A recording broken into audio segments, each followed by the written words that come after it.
রোজা ফসিতে চলে গেছে, কেউ কোনো খেয়াল নাই। এখন পর্যন্ত ঈদের কোনো জামা কাপড় পাই নাই। না মামুরা দেশে, না চাচারা দেশে, না বড় ভাইরা দেশে। অকুলের রাকিবটার কেনা শেষ, রনির কেনা শেষ, কাউসারের কেনা শেষ, হগল দুনিয়ার সবাই কেনা শেষ, খালি মোটটা কিনতে পারি নাই। আর বছর আমি গতবারের দুগ্গা জামাই দিয়ে কাড়াই দিস। দুগ্গা জামাই দিয়ে একটা বছর আপনারা কেউ কাড়াইতে পারতেন না? আমারে কয় আপনারা কেউ পারতেন? এখন আমার গায়ে জামা গা এইটার ক্যাটকুলিছিরা এবং এমন কায়দায় সেরছে যে মানের সামনে বই আমার হাত জাগাইয়া যে আমার মাথা চুলকামু হের উপায় নেই, হেলে ক্যাটকুলিছি নেবে। এবং পেন্দনের যে প্যান্ডা সবাই জানেন ফুটপাতে কিনছি, এই প্যান্ডার মধ্যে 19 কোটিটা তালি, সিডা প্যান্ট সেলাই করে তালি দিয়ে হাইয়া কিনদি। আমি আমার মা আত্মীয় স্বজন, বড় ভাই ব্রাদার, মামু খালু বোন বোনাই যারা আছেন সবাই কাছে হাত জোর করে কই গেলাম, 27 রোজার মধ্যে যদি আমার কেনাকাটা না করিয়া দেন বোঝেন, হ্যালে এবছর ঈদে আমি কোনো জামা কাপড় কিনবো না।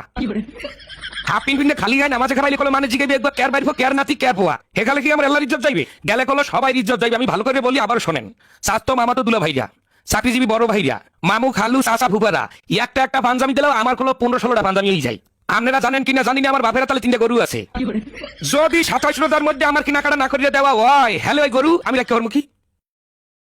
ওই গরু আমি আডে উড়াইয়া বেচছে পেটটা ভরিয়া খামু, বন্ধু বান্ধব লাইয়া ববের খাওয়া খাইয়া মার্কেটে যাই, কিন্তু সব মার্কেটে খরচ করবো। আপনারা অনেকেই করতে পারেন যে এটা অসম্ভব কাজ।